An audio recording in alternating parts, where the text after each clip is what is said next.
Hey, what's up, folks? Welcome back to On Texas Football, and welcome back to our way too early preview and breakdown of the Longhorns' upcoming 25 season. And this week, we're talking about Vanderbilt. Yes, everybody's favorite Cinderella story from the 2024 season. We'll get into it here in just a second, but I just want to thank our friends over at Von Lane, vonlane.com. We appreciate them sponsoring this segment. We'll give you a special message from Von Lane coming up after this breakdown, but check out vonlane.com and use the code OTF25. You'll get $20 off your first ride with Von Lane. All right, let's get into it, CJ, because usually you wouldn't be talking about a team that's a 7-6 team as a great Cinderella story. But this is Vanderbilt football, and last year they got one of the biggest wins, if not the biggest win in the history of the program, beating Alabama as one of those 7 wins. And, I mean, going into this season, the SEC media days, you had more people vote for Vandy to win the SEC, CJ, than Ole Miss, Auburn, or Tennessee. So people are feeling, now I don't think they're going to win the SEC, but at least people are feeling this Cinderella story. Yeah, they are. And looking back a year ago, look, it was a pretty interesting year for Vanderbilt, right? Early in the year, you lose to Georgia State. 2 weeks later, you defeat Alabama, right? That's as hot and cold as you'll find a team in all of college football a year ago. And then, of course, going into, the remainder of the season, you got a 3-point loss in overtime against Missouri. That Texas game, a little bit closer on the scoreboard than obviously what we all expected it to be, or even how it felt like in Nashville a year ago. But they played close against LSU. They beat Auburn. They owned the state of Alabama a year ago. And now going into 2025, I know we heard it from Clark Lee at SEC Media Day saying, hey, a national championship is and should be the goal. He said we should be playing into January. And you listen to Diego Pavia, he echoed very much the same thing, saying this is a team that I believe can win a national championship. Is that a little forthright, maybe a little too big picture? Maybe. But if you believe in your quarterback and if you believe in your head coach, well, we've seen teams with not much talent achieve some pretty crazy things because of that belief and the way that they kind of take over that personality from their 2 leaders. And that's the key. You just said the key word, their belief. They believe in Diego Pavia. Yeah. And Diego Pavia is the reason for this revival, if you will, for Vanderbilt having their first winning season since 2013. Let's talk about it. I'm a fan of Diego Pavia. Hard not to be. He's just a winner. Even looking at Simon New Mexico State, they were 3-11 in the 2 years. They were 3-11, I believe, right? And that 2 years prior to Pavia, in that year prior to Pavia, and with Pavia there, they went 17-11. Vanderbilt was 2-10 prior to Pavia getting there, and they're 7-6 next year. Guy just wins. He's a winner, and he does it with some really gutsy plays. He didn't even complete 60% of his passes, at least didn't last year with Vanderbilt, but over 3,000 total yards, 800 rushing yards. He had 28 total touchdowns, and I love the way, even though he plays a very, I guess you can call it, there's a recklessness to his game because he's great off schedule, and his offensive line really – they weren't great last year, so he had to improvise a lot, but he is careful. He takes care of the football. I mean, they had the fewest turnovers in all of college football last year. And a lot of that was him because he was top 5 in turnover play rate by Pro Football Focus. So that's why I love there's a maturity to his, I call it recklessness. There's a maturity to it. He's really comfortable in chaos, and yet he doesn't turn the football over as a result of that. Yeah, it's really impressive how they do it. And look, the blueprint for Vanderbilt is really simple. Yet you can have a really complex game plan. You can have a really simple game plan. It doesn't matter if you can't execute it. And I think that's one of the biggest hat tips I can give to Vanderbilt a year ago because everybody knew going into those games, hey, probably going to be a low-scoring game. Vanderbilt's probably going to try to condense the number of possessions to prevent teams from running it up on what was a pretty poor secondary a year ago. But look at this, Rod. They had the 12th highest percent of rush plays, right? That's your designed run plays. That's your scrambles. That's basically plays in which you did not throw a football. 12th highest in the country, north of 60%. As you mentioned, number 1 team in the country in giveaways. 0.6 giveaways per game offensively. That is a tremendous number. And then the other one for me is they were the 8th best team in the country a year ago in red zone scoring, meaning they took care of the football. And when they had opportunities to score in inside the red zone, they took care of business 92.5%, in which times that they were in the red zone, they converted that to points. That is an elite rate. Now we'll get into some of these additions on the offensive line and at wide receiver, but you like the blueprint and the execution a year ago. Now can they do that more consistently with some of these added talents? Yeah, no, it's great numbers there, CJ. And he's just a special player. Like, I don't think he has NFL upside or anything like that. Not saying he won't play in the league, but at the college level, he's such a dangerous quarterback. I'll give you a couple of stats that are kind of mind blowing with him. Vandy had the SEC's highest pressure rate allowed, and yet, as you kind of point out, he had the second lowest sack rate in the SEC. If you kind of look at the sample size, and you're looking at the most blitzed returning Power 4 quarterback from last year. So I think a lot of defensive coordinators, they would just throw their hands up and go, man, he's so chaotic. If I just put pressure on me immediately, he's going to flee from the pocket. There's got to be, the domino effect of me putting more pressure on him and then him being comfortable in chaos has to be that he'll turn the football over and make a bad decision. But he actually didn't. He's a good decision maker in those chaotic moments, and he takes care of the football. And I think they were wrong. And he actually, how about this? Highest success rate on red zone dropbacks last year in the SEC. He's just special, and he's special when he needs to be. Red zone, third and longs. How about this? They had third and longs on over 60% of their SEC snaps. They ended up on third and longs. This is Vanderbilt, freaking Vanderbilt. All right, if you're looking at meaningful minutes. And they had a 30% success rate, which is pretty good. Texas actually had the highest success rate in the SEC on third and longs. They were a top 15 team converting third and long situations. My point is that this young man, he's clutch, and you usually get the best out of him in those critical moments. And Texas fans should know that from watching the game last year. Yeah, 100%. The one thing Texas did really well is I think they forced more turnovers in that game specifically. They forced 3 plus, I believe, a turnover on downs than Vanderbilt had, I believe, the entire year going into that game. So hat tip to the Texas Longhorns a year ago. Will they be able to replicate that at home this year? The expectation with this defense is probably yes. But again, Vanderbilt, with the way that they've been able to produce week in and week out under Pavia and Clark Lee, is protect the ball, make sure that you're not taking negative plays, and get into points and take them when you can. The problem is they weren't great at moving the football otherwise. So that's the big thing for me. But I like Diego Pavia a lot, and I like Cedric Alexander, a former Austin LBJ running back. That's a heck of a talent, not to mention first-team All-SEC tight end Eli Stowers. They've got some pieces, Rod. Now, will they have that offensive line to protect and also going out and adding some wide receivers? It's going to be interesting to see what that offense looks like, in which they don't like to necessarily air it out a whole lot. I mean, this is one of the best quarterback tight end combinations in the country. I mean, Eli Stowers, I believe a lot of people is on their big board. He's a top tight end that in college football right now. 13 forced missed tackles, third among tight ends, really good with the ball in his hands and yak opportunities.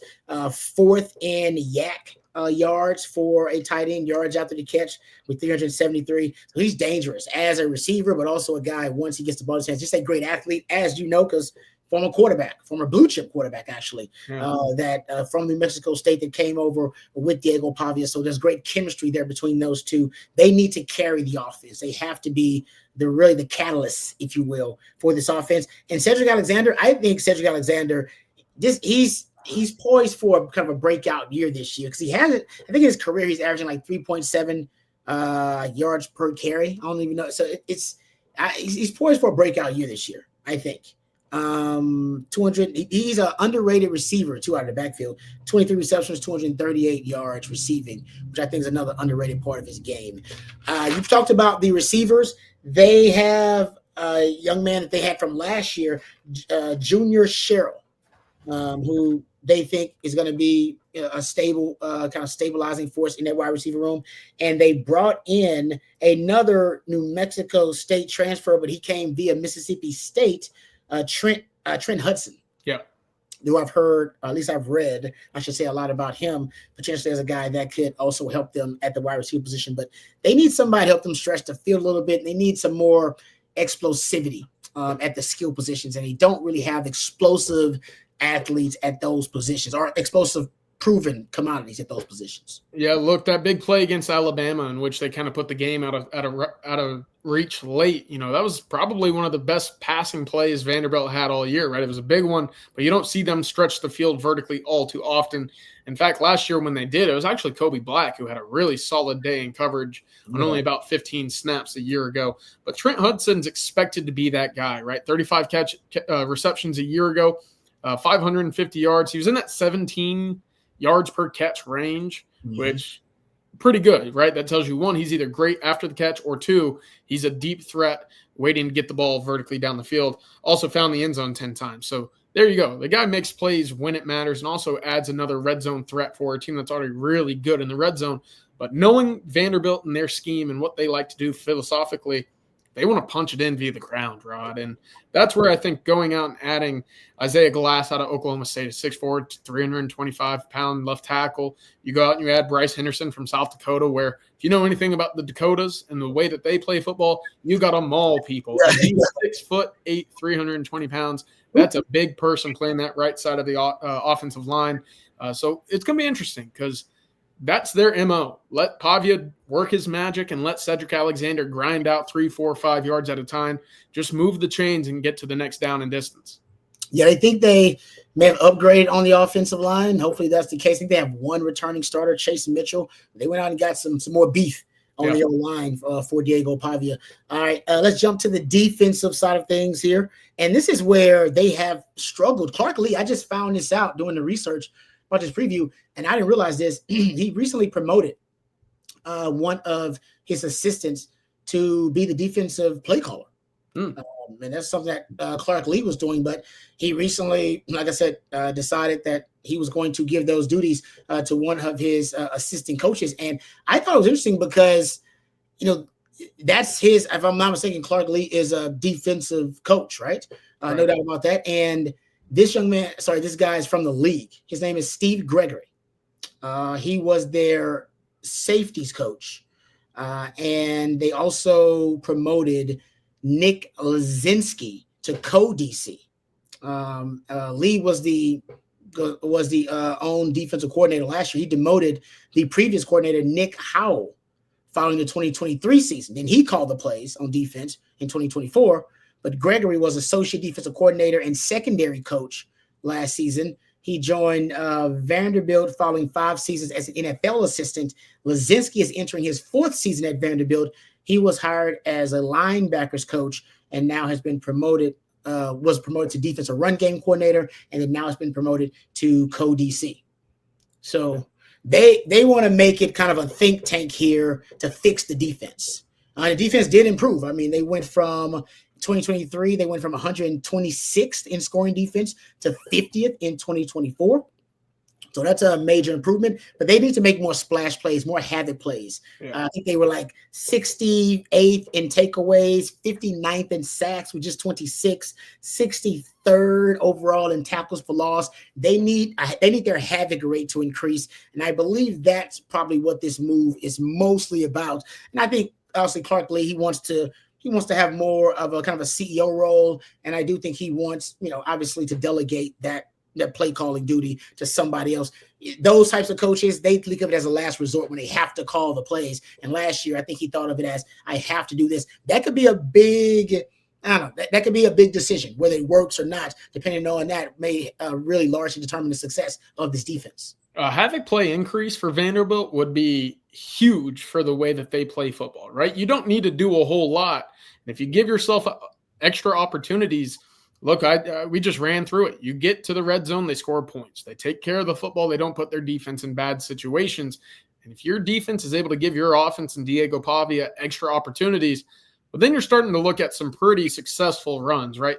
Missouri, 30 points. Texas, 27 points. LSU, only 17. Auburn, only 7. So they were able to basically hold firm with a lot of these big SEC schools from a year ago.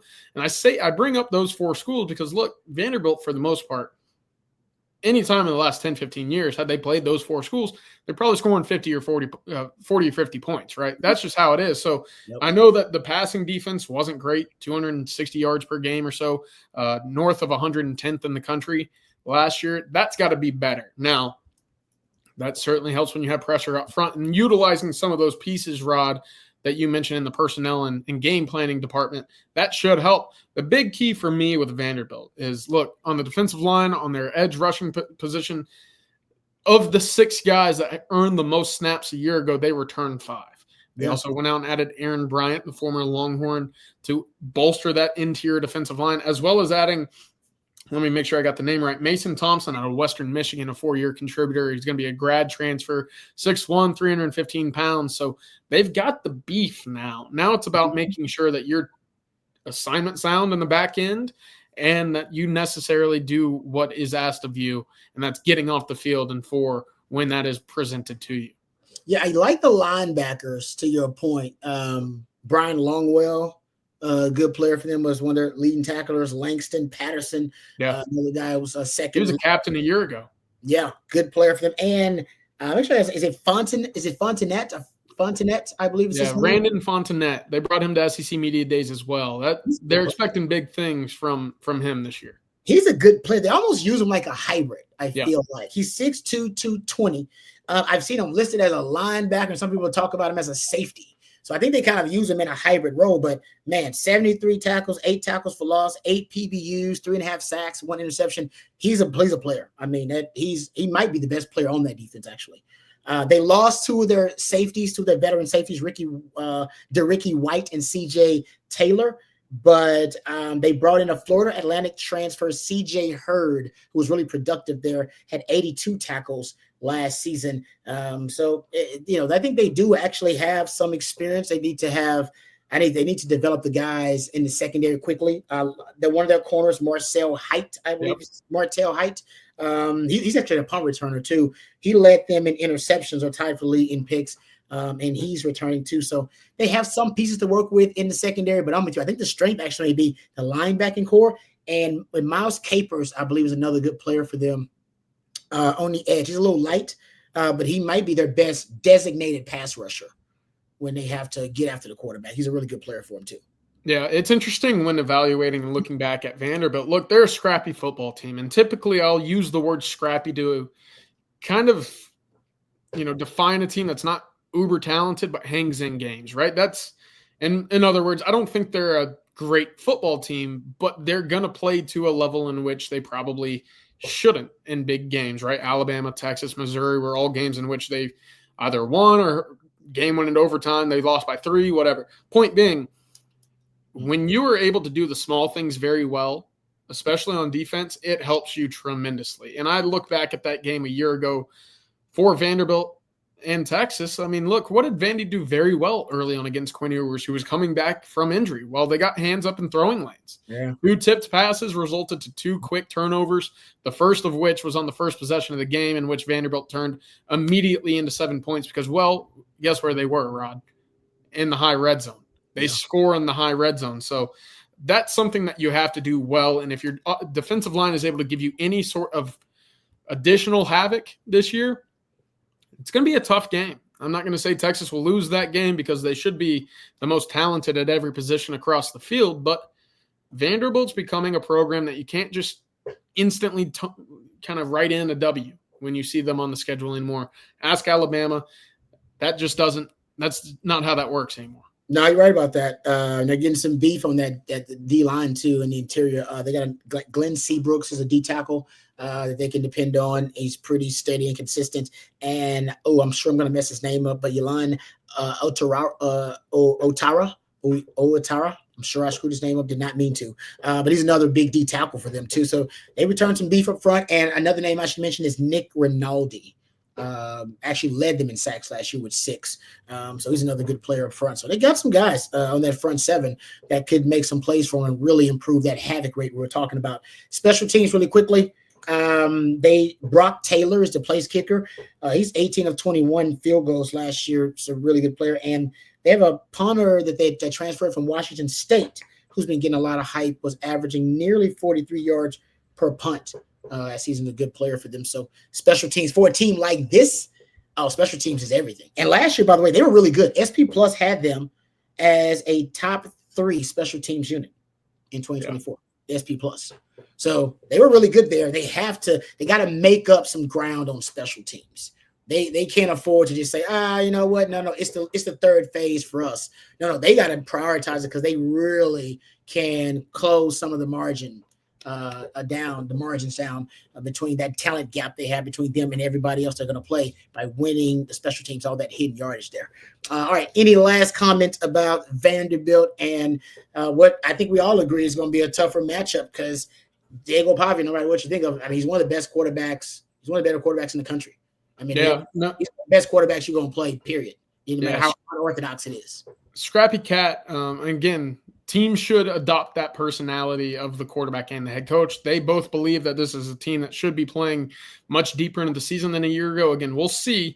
Texas should be more talented. Texas should be able to throw the football on Vanderbilt as successfully as any team that they play in 2025. If that's the case, it should not be that close of a game going into about the fourth quarter. But you never truly know. I thought Texas for the first 2 quarters of that game a year ago was going to blow it completely open. Next thing you know, Vanderbilt's kicking an onside kick with about 35 seconds left to go win the game. So it'll be close. The one thing I'm excited for, Rod, is look, we don't have to listen to the big old boat horn that they got at the Vanderbilt Stadium. It rocked the press box a year ago. I'm glad that game's in Austin. So 1, I don't have to travel too long, and 2, I don't have to hear that train horn that rocked the whole press box. Yeah, and I'd be interested to see how many Vandy fans actually travel because they haven't been this excited about their program in a long time. Austin's a trip that a lot of people like to take anyway, just to get to Austin. So I wonder if they may surprise us by how many Vandy fans just want to come to Austin, but also want to come see their team be good, actually. Not good, but at least compete with a powerhouse like Texas. Texas, who knows? I don't know what the ranking's going to be by then. I mean, you could be playing the #1 team in the country. Who knows? You're looking for another big upset. Mm-hmm. All right, but they won't get it. All right, let's thank our sponsor over at Von Lane before we close things out. You've got to get from one of the major cities in Texas to another.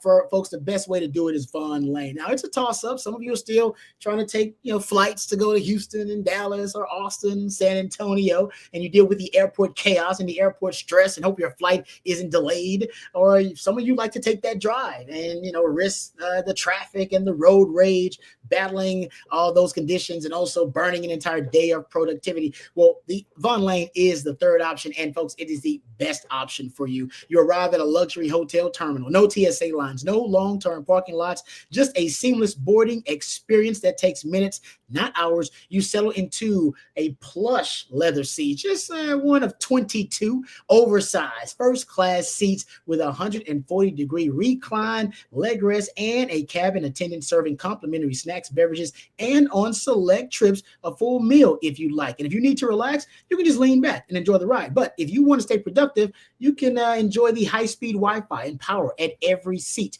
Fall travel is booking fast, so reserve your spot now for October trips to Texas versus OU, F1 and ACL in Austin, or college football weekends in Nashville, Dallas, Fort Worth, and Houston. Von Lane now connects Austin, Dallas, Houston, Fort Worth, San Antonio, Nashville, Atlanta, Memphis, and now, how about this? Knoxville, Tennessee, the Woodlands as well, and Plano. They just keep adding more and more cities to the list. Visit vonlane.com, VONLANE.com. Use the code OTF25 to save $20 off your first ride with Von Lane. That's Von Lane, elevated regional bus transportation. Thank you very much to our friends at Von Lane for sponsoring our way too early preview and breakdown.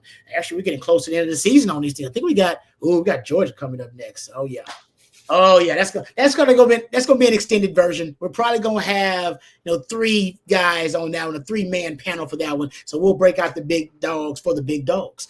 Thank you very much, CJ. Appreciate all your expertise and knowledge. Thank you to Matthew behind the scenes, always twisting and tweaking the dials, doing a great job. Thank you to our sponsors, Von Lane, vonlane.com. Use the code OTF25 to save $20 off your first ride with Von Lane. For CJ, for Matthew, for Von Lane, I'm Lifetime Longhorn Rod Babers. Until next time, hook 'em horns.